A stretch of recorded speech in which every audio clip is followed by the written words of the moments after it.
Me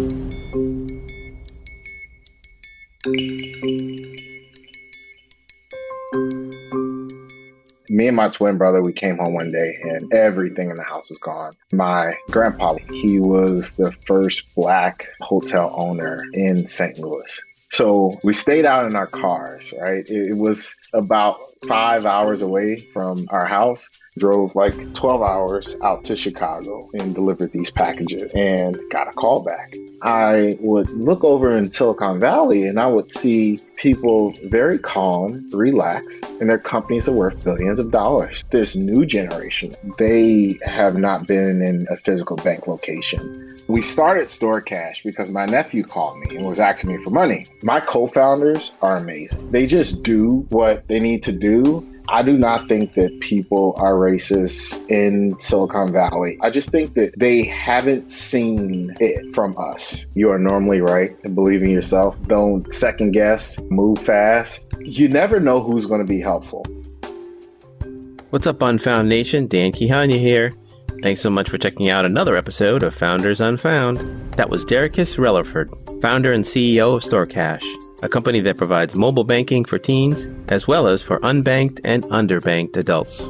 Daricus is the twin son of a mom in the military, and as you just heard, he came home one day as a kid to find that his dad had taken everything from the house. Since that fateful event, Daricus has been on an entrepreneurial journey that's gone from cutting lawns to building a fintech startup in Silicon Valley. Along the way, he's had to persevere through college, hustle his first company into getting promotion by Steve Harvey, to landing roles with Google, Facebook, and Apple in Silicon Valley. Daricus has a great story you'll want to listen in. Our episode is sponsored by Trajectory Startup, Ideation to Product Market Fit. This is a brand new book by entrepreneur and investor Dave Parker. This publication is the playbook for those at the earliest stages of the startup journey, or even if you're just contemplating the jump to entrepreneurship. This resource could save you literally years of time on your path. To get Dave's book today, look for a link in the show notes, or simply go to tkparker.com, amazon.com, or anywhere you buy your books. Before we continue, please make sure to like and subscribe to the podcast. We're available anywhere you get your podcasts. And if you like what you hear, drop us a review on Apple or podchaser.com. Now, on with the episode. Stay safe and hope you enjoy.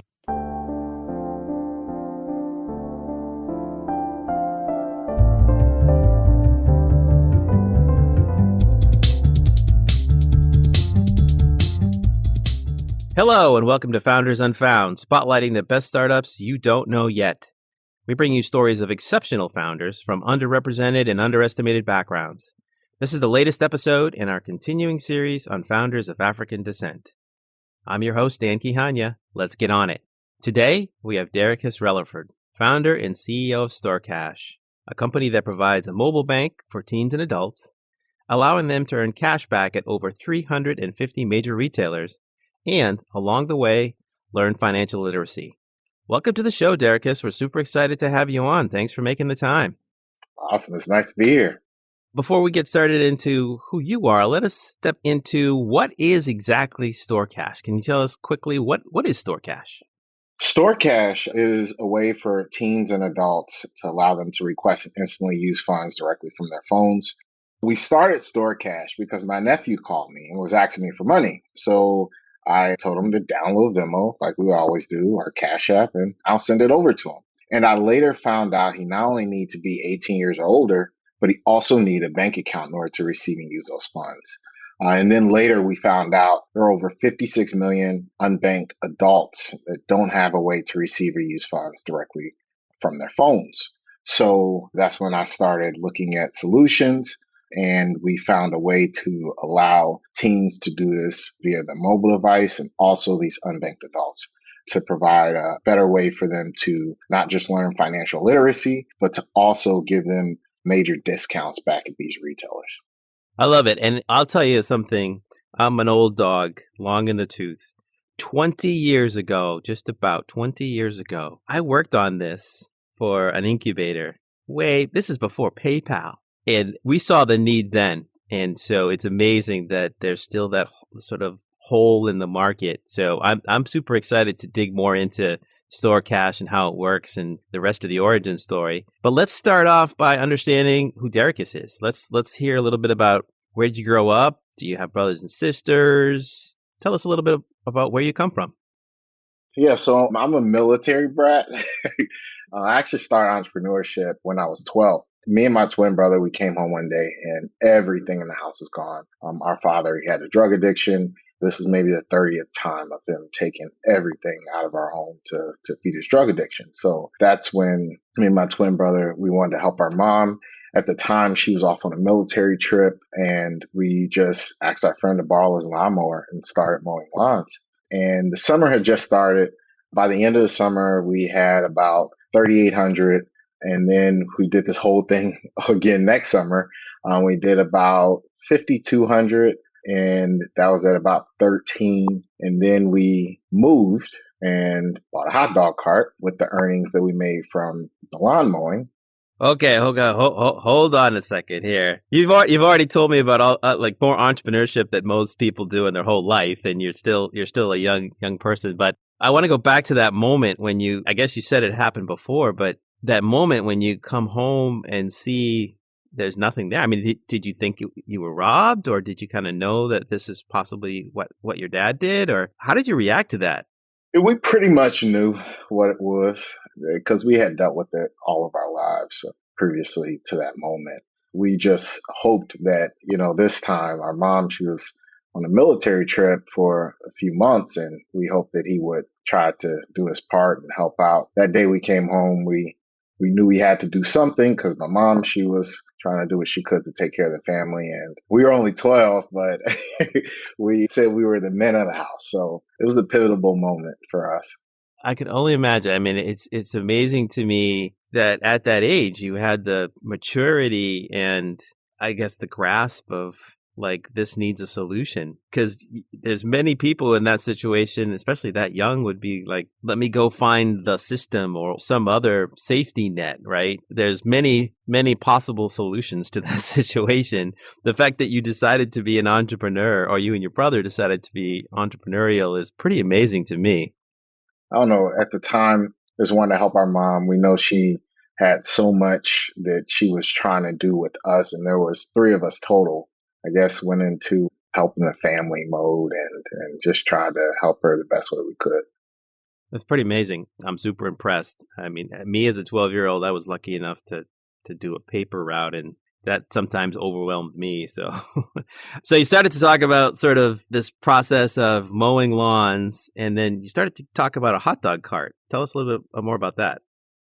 When we mowed lawns for that next 2 years with the military, of course, you move, and we moved, and another company, I think it was Precern, was doing all the lawns on the whole military installation at the new location. So that's when we wanted to find something else that we could do and keep us busy. So we then bought a hot dog cart. My mom, we told her we wanted a hot dog cart. She looked on eBay, and then we drove like 15 hours to go get this thing and brought it back. And we started our first event that was at Stone Soul Picnic in DC and Maryland area. From there, we would do that on the different holidays and events on the weekends. And it did really well, really well.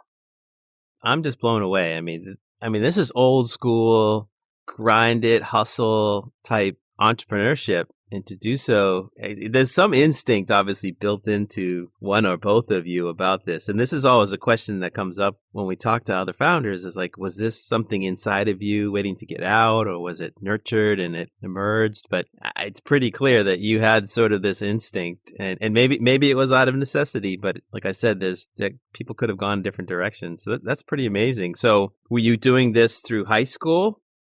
Yeah, we did the hot dog carts, which later turned into a concession stand all throughout our high school career, right?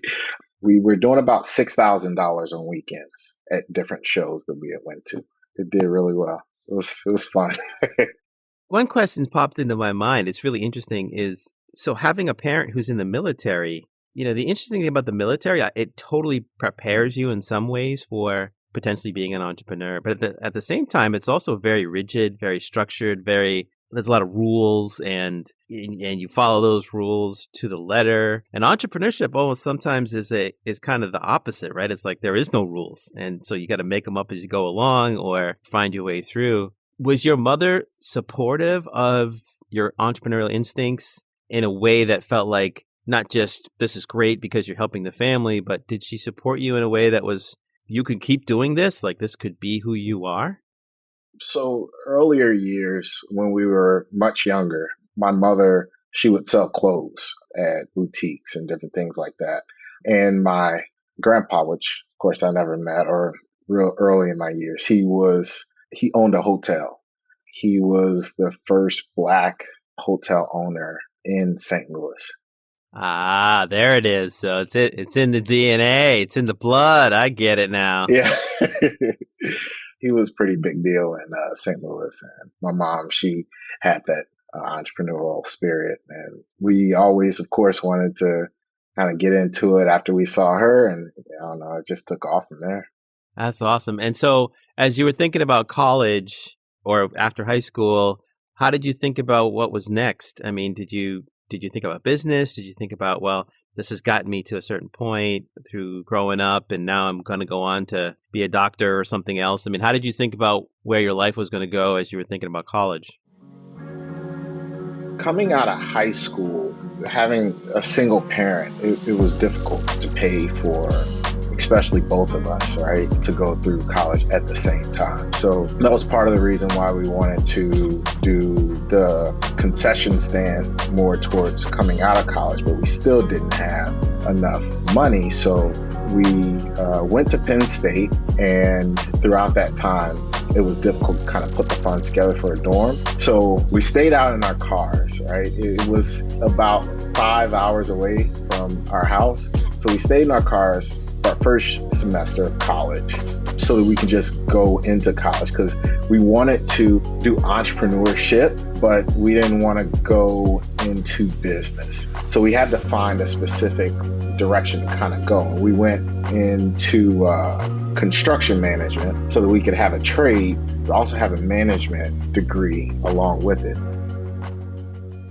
So we went to school in that first year. We stayed out in our cars, but then throughout college, a lot of the time we did a lot of these different businesses to kind of keep us occupied because when you're not occupied, you get in trouble, right? So we wanted to keep ourselves occupied into something positive. Throughout college, we then wanted to start another company. And about midway through college, we found out what it was. And it was very thinking of women driven, right? So we started a chocolate covered strawberry business where we shipped chocolate covered strawberries all across the US because we wanted it to be an online business. Did you do this at this point? I assumed you had a dorm room. Did you kind of make these in the dorm room or? Well, we were planning out how we were going to do it. And then towards the end, we then started the business more at our home, not in the dorm, more like as we were driving back and forth to our college. We started in Harrisburg and we were driving back and forth to State College. It was fun, but it was also a lot of work with college. I was about to say, I'm trying to track this. You're commuting essentially and start off living in the car, which just blows my mind. You're commuting, you're running a business, which this is not like it's like a social media business where you just do it a couple hours every now and then. This is like, shipping stuff. You're doing college. And I think I saw that you had a couple degrees. So maybe you were doing extra. Did you like get one degree between the two of you and you had 48 hours because the two of you would like interchange each other or something? How were you able to do all this in college? Well, I got a total of 3 degrees, 2 associates and a bachelor's. My brother got associates, 2 certificates and a bachelor's.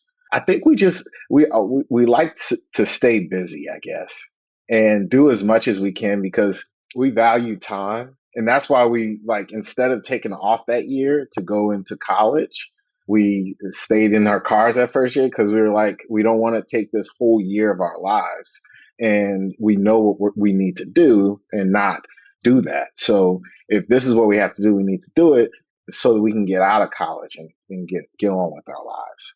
I think that we just packed a lot of stuff in as much as we could to get it done and over with. It's impressive for sure. And I'm definitely seeing a theme of both practicality and resilience married with looking ahead, looking to the future and being mindful of where you're going, which sometimes it's hard to do both of those at the same time, to get your head down and up at the same time. Tell me a little bit. I know that the chocolate covered strawberry business actually did pretty well. Tell us a little more about that. So we started with about 25,000, and that was towards our senior year, our fourth year of college, as a senior year, fourth year of college. And when we got out of school, that's when we really started trying to ramp up. That 25,000 went like that. And we thought it was a lot of money at the time. It was not a lot of money at all. We got about 250,000 in inventory, started the website, and it was gone. I try to find some cool creative ways to market the company. I found a way to get in touch with the CEO of TLC and Discovery. So it was, I was trying to find a unique way to get her attention at the time, and then tried to see if I could use this way in order to get other people's attention. I used our chocolate covered strawberries. I acted as if a delivery guy. I delivered this box to 4 different people in the TLC and Discovery office. And these 4 different people are 4 different people that she would normally talk to. I did a lot of research online. When I sent these boxes out, I didn't tell the other person that I sent boxes to them, but I knew that they would talk. And when they talked, they would find out, and then it would be more of a talking. And well, I hope for that at least. I did that, and I didn't think it worked because it was 3 weeks later. I heard nothing back, and I said, okay, it didn't work. We need to move on, right? And figure out something else. And then I got a call back, and that's all I needed, that one call back. And that call back got me the confidence to then try this with Steve Harvey's show. So me and my twin brother drove 12 hours out to Chicago and delivered these packages and got a call back. And then the Steve Harvey. Yes. Yeah. Yeah. His TV show. And then once we got a call back, we tried it then also with Kiplinger magazine in DC. I had an inside person there, and they knew when everybody met up, and they met up on Wednesdays, I think at 11 o'clock. So I delivered it around 10:30. And when they all met together at that time, all these boxes came to them. So then we got a front page ad in Kiplinger. So that's how we actually marketed the company to get it kind of brilliant out to people. That's a perfect example of working smart. I mean, you're still working hard, and you could have sent it to random people in those companies or try to send it to everybody, which would have been expensive, right? But you're very strategic about it, very guerrilla marketing. I love that. Man, you have some natural abilities. If I was going to write a superhero story about an entrepreneur, I would definitely base it on you. Oh, thanks. What was the name of the company again? T-Berries. T-Berries, right. And we called it T-Berries because it was like twins, and our buddy, so you probably know him. His name is LaShawn McCoy, running back for the Eagles. I don't know him, but I know who he is. Yeah. He was, we went to high school with him, and really, really good friends throughout high school. And his nickname for us was Twiggities. We were like, why don't we call it Twiggities? And I was like, Twiggities Berries. And that's what we called it. And for short, it was T-Berries. So twins, Twiggies, it worked out. Nice. Well, we're going to hear more from Daricus in a moment, but we're going to take a short break, and we'll be right back with Daricus Releford from StoreCash. Do you have a startup idea and don't know where to start? Or maybe your startup is not moving fast enough? Well, let me introduce you to my new book, Trajectory Startup, which is designed to take you from idea to launch to revenue in just 6 months. Hi, I'm 5-time founder Dave Parker. Trajectory Startup takes the mystery out of the startup process with a straightforward roadmap that includes deliverables, resources, and a timeline. It's a must-read for your entrepreneur journey. But don't take my word for it. Here's my friend Mandela.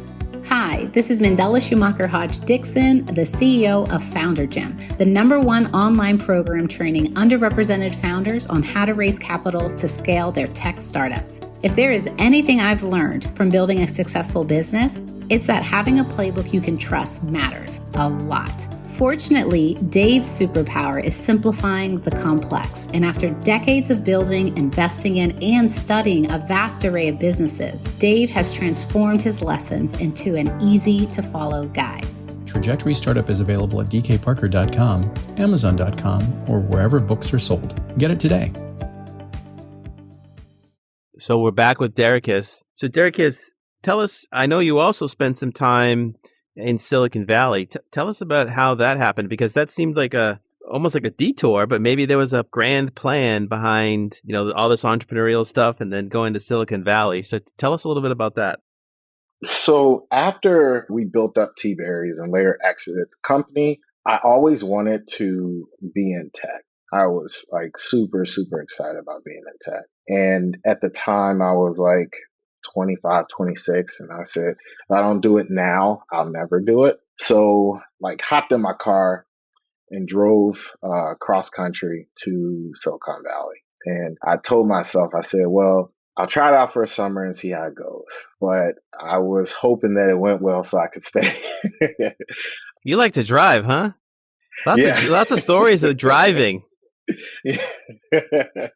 Yeah. When military, you kind of get used to it. But then, I got here and started meeting people and talking to people and landed a job at Apple and then got a chance to work at Google. I'm sorry, Apple, Google, and then after that, Facebook. I did data analytics and program coordinating and program management at the different companies and got super lucky because there's so many people that have been trying to work at these companies that are in this area for years. And I mean, I like to call it luck. I got lucky, but got a chance to work at these companies and saw how they operated because I was so confused at how some people, especially our community, I knew a lot of people that were in business and they worked their butts off, me included, right? And then I would look over in Silicon Valley and I would see people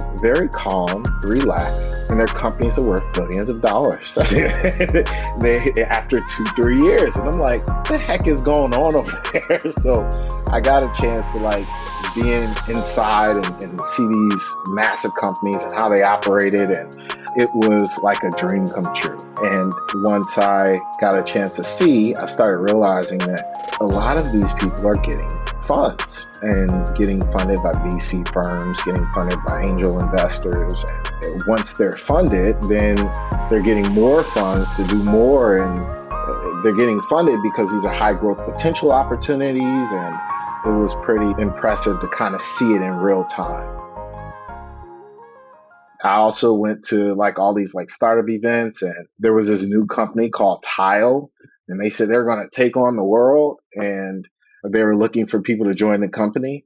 And it's just cool to be able to see these companies and how they've grown.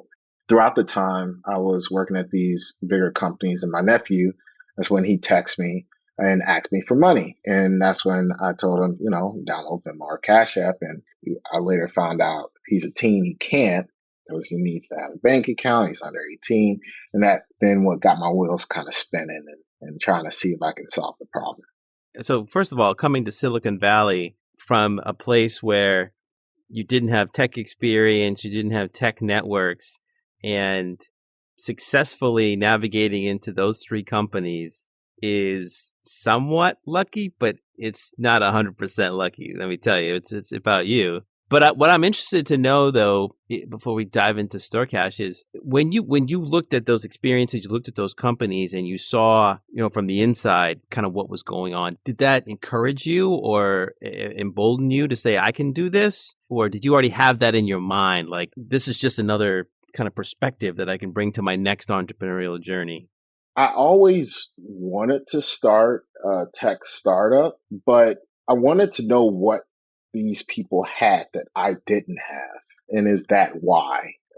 I haven't been able to build $1 billion company. And then when I realized what it was, I said, I can do this too. But the only problem was at the time, there was not very many and still Black people that are doing this. I was around at least 2 to 3%. if not just 1% of every company that I was at. And, you know, there was a lot of give me opportunity sitting and, you know, researching who the recruiters were, sitting and trying to get them to give me a shot to even, you know, get my first foot in the door. So a lot of it, I guess, wasn't complete luck, but passing the test was pretty difficult. But, you know, it was something to try to find out the secrets. There's always any industry or anything that you do, there's shortcuts and there's ways to get to where you need to be or where you want to be, but you have to do your research to find out what others are doing and how can you shorten up that process. So that was part of going through the steps and you know, hopefully getting into these companies and seeing how this whole thing operated. So tell us now, you have this epiphany with your nephew. So how does that translate into, okay, I'm going to start a company to fix this? I had this epiphany with my nephew, and I realized that I needed a team, especially after all the different startup events that I went to. And I only knew a few people. So I started on a journey of trying to find a team. And that was like an impossible journey. I felt like trying to find a team that was going to be as devoted and willing to go through the tough times because I knew they were coming and looking at the bright side on the other end. So I started looking for my team. And at the time, especially with the way rent is here, it's very expensive. So on weekends, I would Uber. And when I Ubered, I would also talk to people on the rides. It was kind of like a way for me to like meet people and, you know, get people's perspective. And I met some really cool people.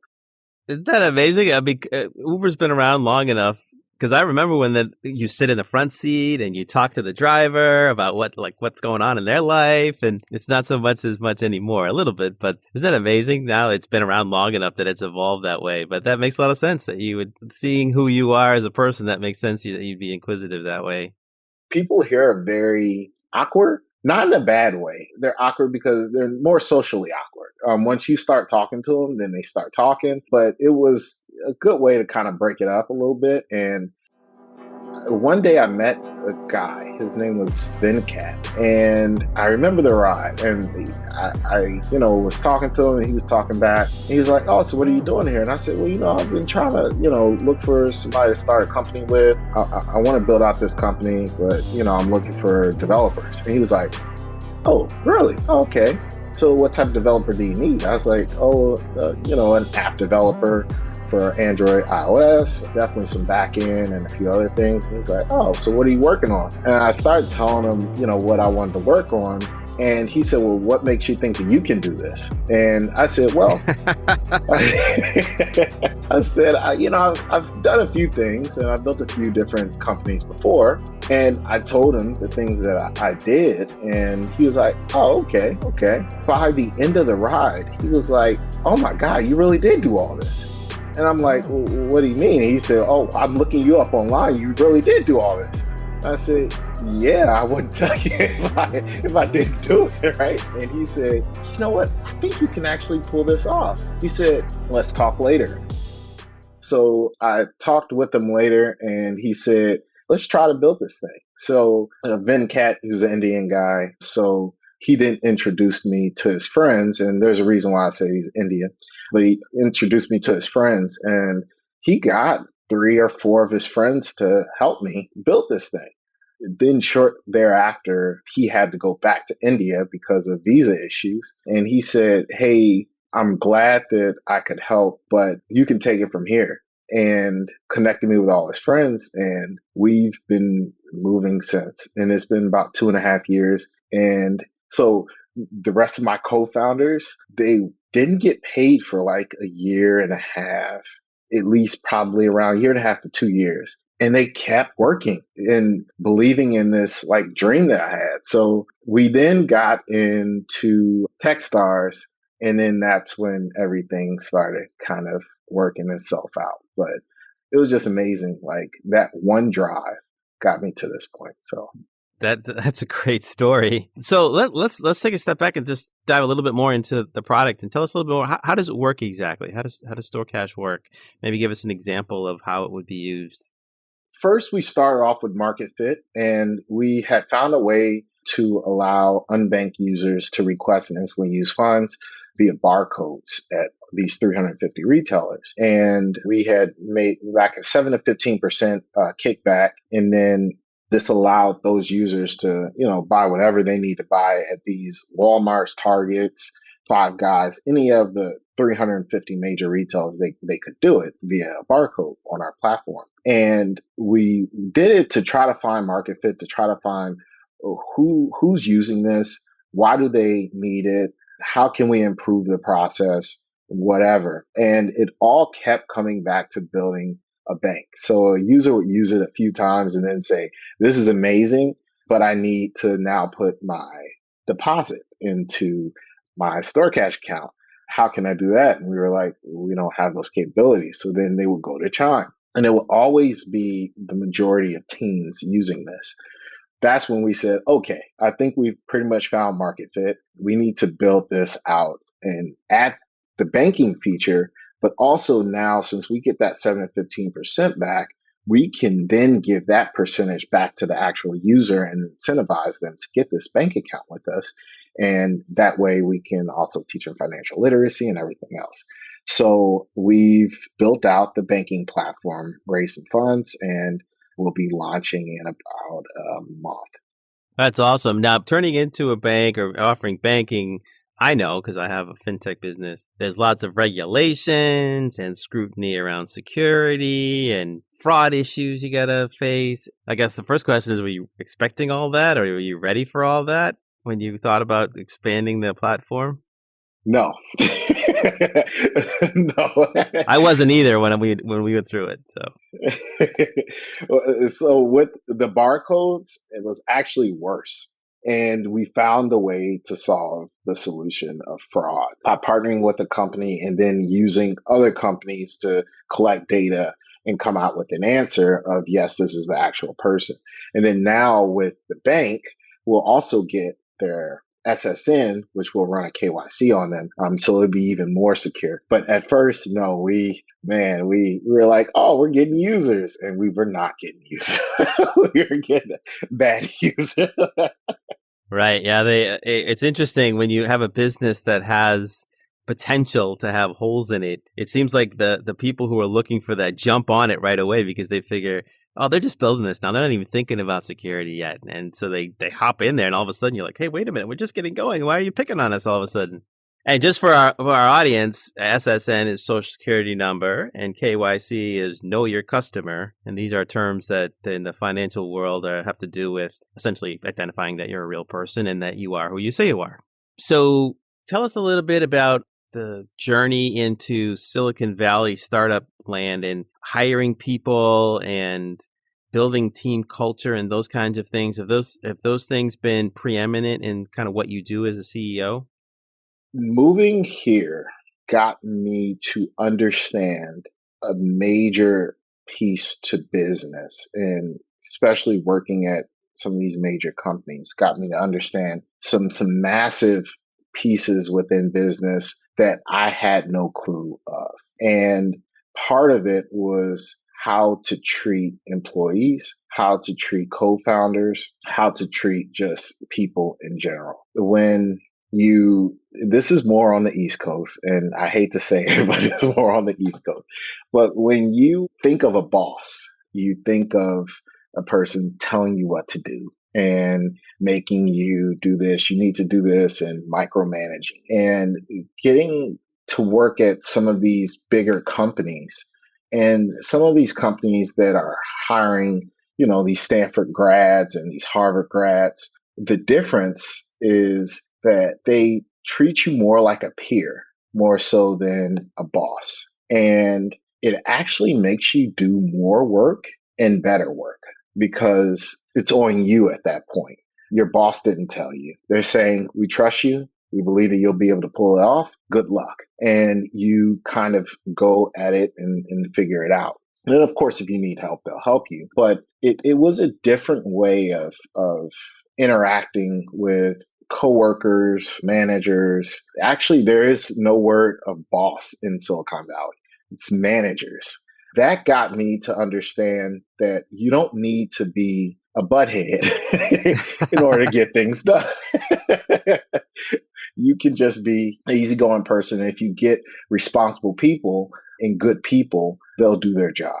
My co-founders are amazing. They just do what they need to do, and I do what I need to do. And it's like four of me more so than me telling them exactly what to do.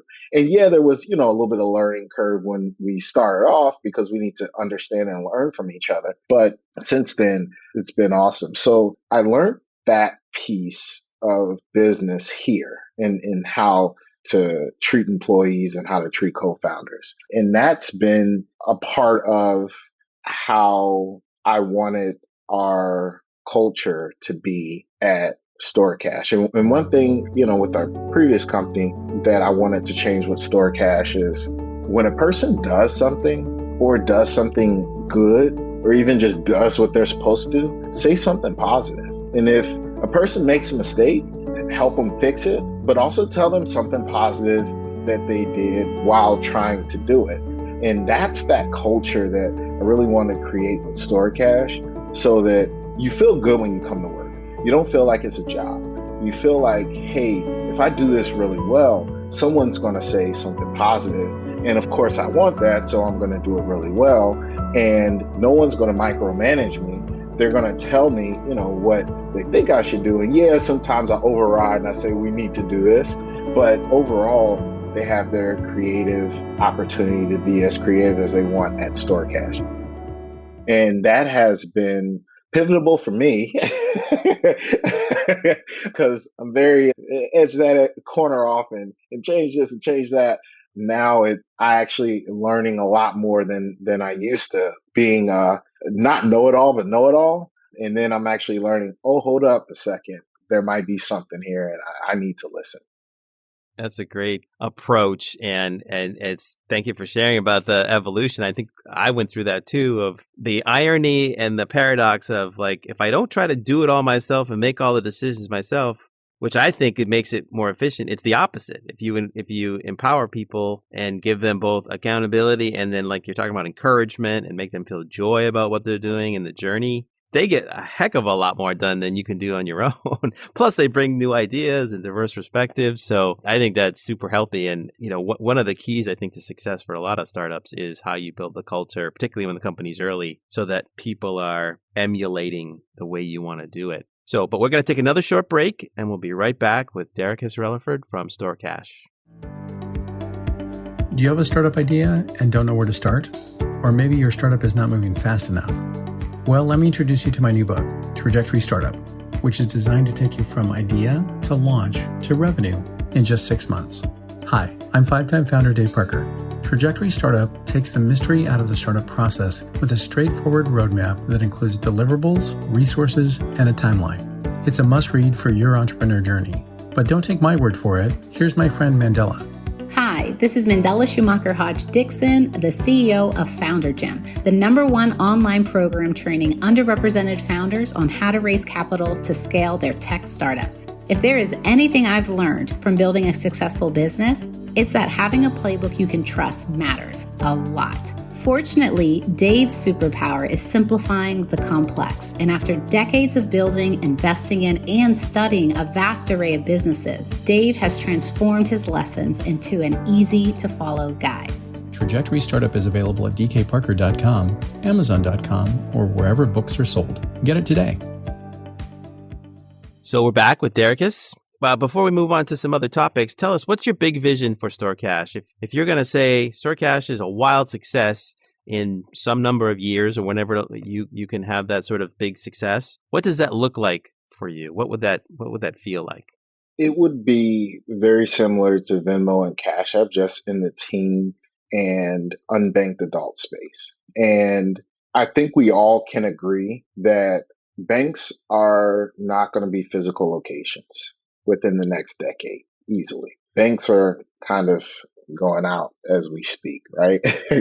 And these neobanks are going to be the new bank for adults. Now, the thing about it is the adults that are already connected with some of these physical bank locations will stay at those locations most likely. But this new generation that's coming up, they have not been in a physical bank location, at least for the last 5 to 10 years. So we believe that this is a massive opportunity to not just provide an opportunity for these teens and then these unbanked adults, but to provide a new way to bank in the space. And I know other people are in the space, but I also believe that with the amount of discounts that we're able to get at these major retailers and how the people that are unbanked, how they're lower income individuals and how teens need to know, especially in our community, more financial literacy. I believe that it's touching a lot of key points that allows us to be popular in these different categories and sectors. Nice. I love it. Great vision. Yeah, aiming high. And you're right. We're in a revolutionary, if not at least evolutionary time when physical branches and clerks and people who move paper back and forth, it's all going away. And the good news is, as you said, it's not just about like it's more cost efficient to do digital. It's like the next generation, they don't have time for that.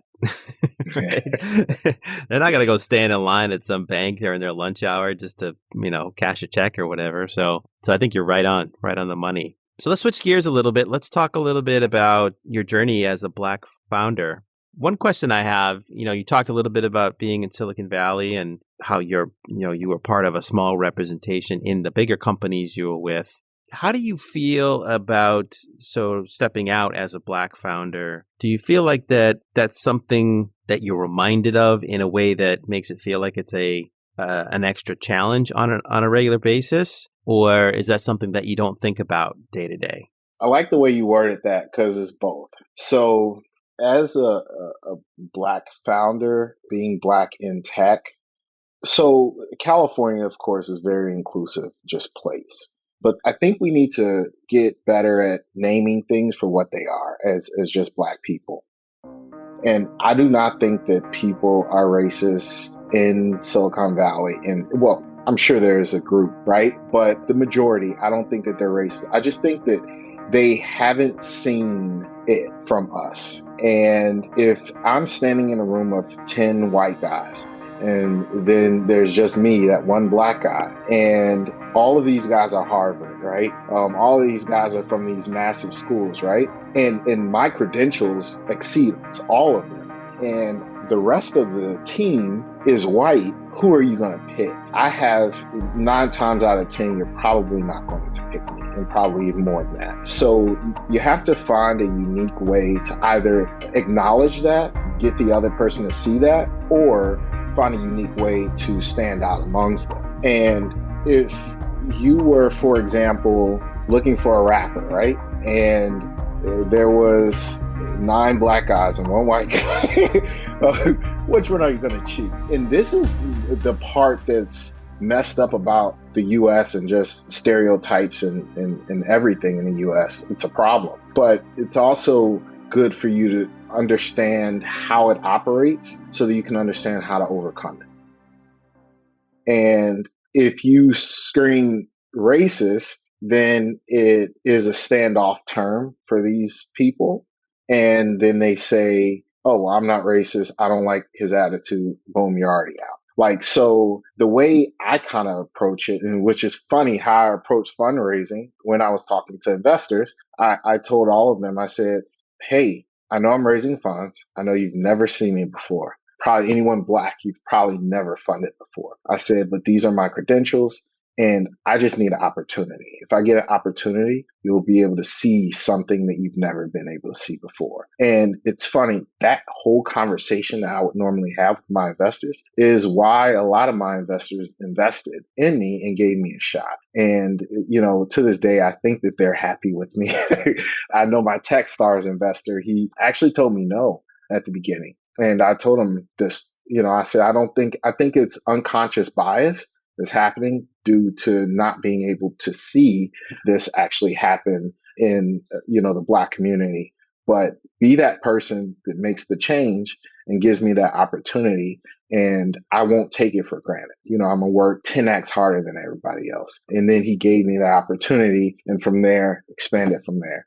That's pretty interesting. So we should try and unpack that a little bit. So you brought it to his attention. Was it him? Yes. You brought it to his attention, but that doesn't necessarily mean that they would agree or buy into it. Like, how did you help to illuminate that for him in a way that said, this is unconscious bias, and here's how it's manifested itself. Not just the fact that I got a either quick no or a no when I didn't really think I was less than some of these other folks. How did you show him that? Because this is something that a lot of people struggle with, and like you said, it's hard for us sometimes to be the ones to have to call things out, because then you can get sort of this label of, rabble rousing or whatever, which is ridiculous, but it is what it is. So I'm just curious if you want to share how did you help him see that?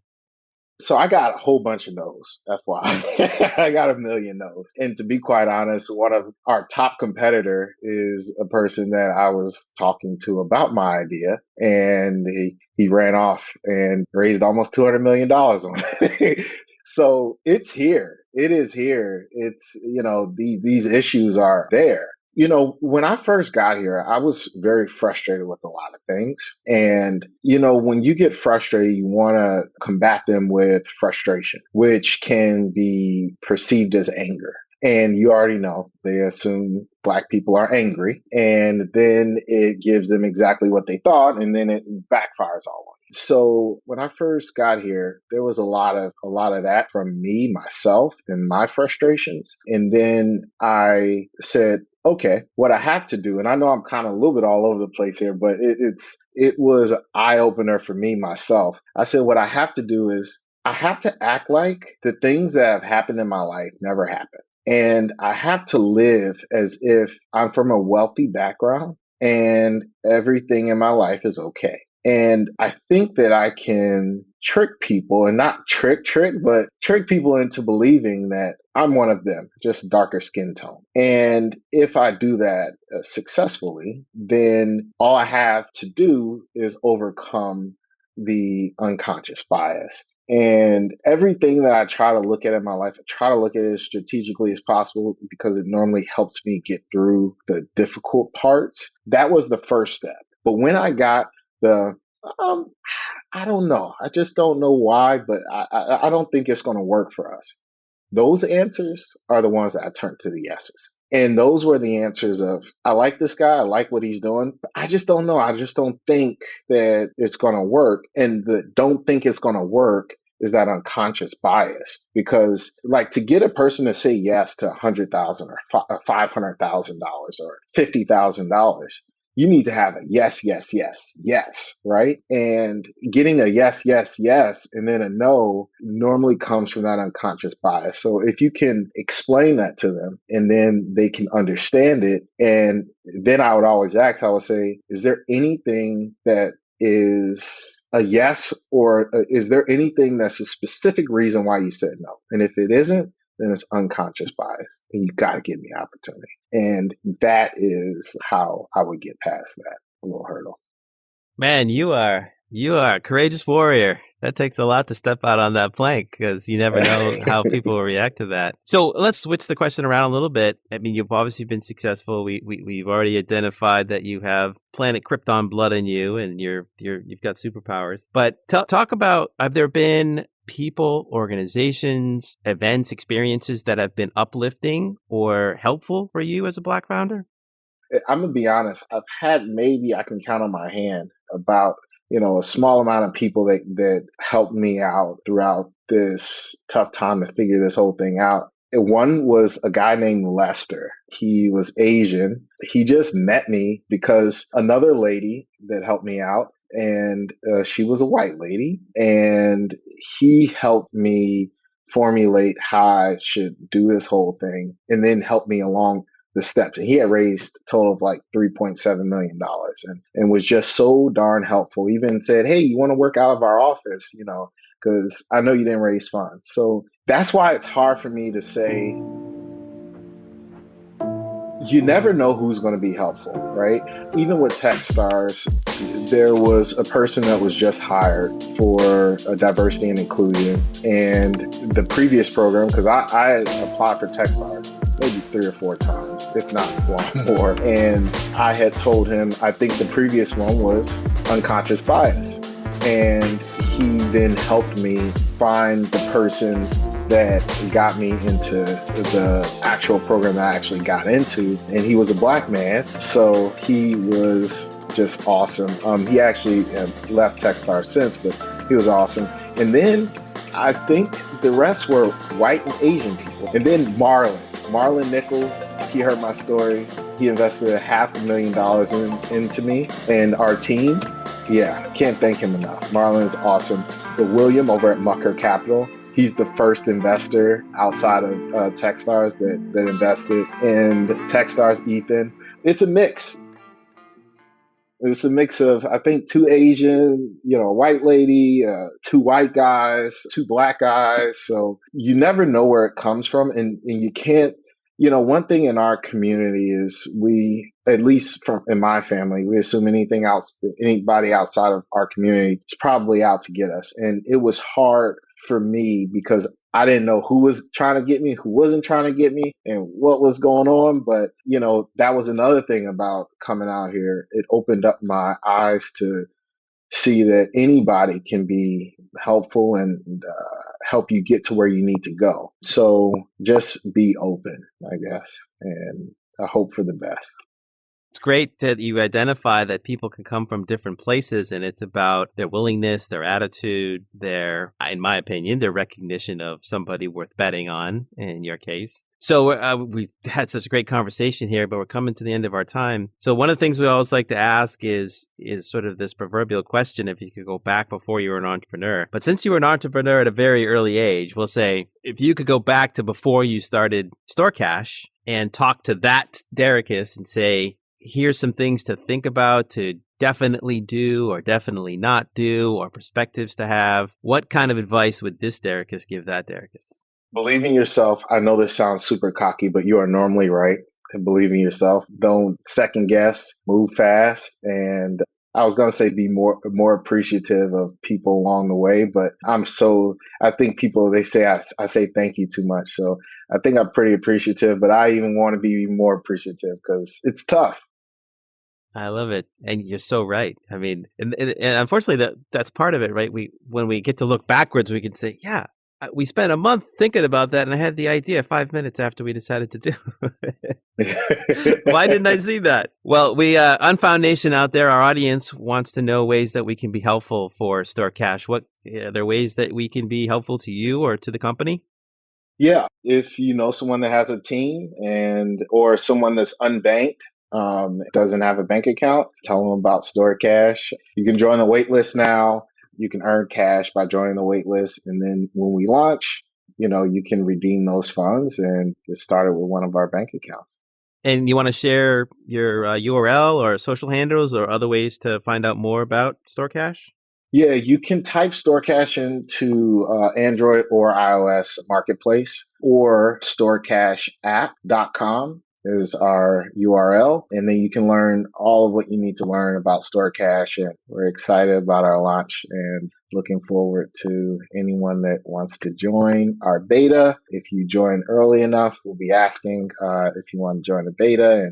And also, our massive launch for everybody should be in about 2 months. So yeah, either one will be awesome, and looking forward to seeing you and hearing from you. Outstanding. Well, thanks so much, Daricus. This has been an awesome conversation. Thanks for making the time. Thank you too. We'd like to thank our guest, Daricus Releford, and our sponsor, Dave Parker, and his new book, Trajectory Startup. This podcast was produced by yours truly and edited by We Edit Podcasts. Don't forget to subscribe wherever you listen to podcasts, or simply go to foundersunfound.com/listen to. That's listen to. And follow us on Twitter, Instagram, or LinkedIn @FoundersUnfound. Thanks so much for tuning in. I am Dan Kihanya, and you've been listening to Founders Unfound.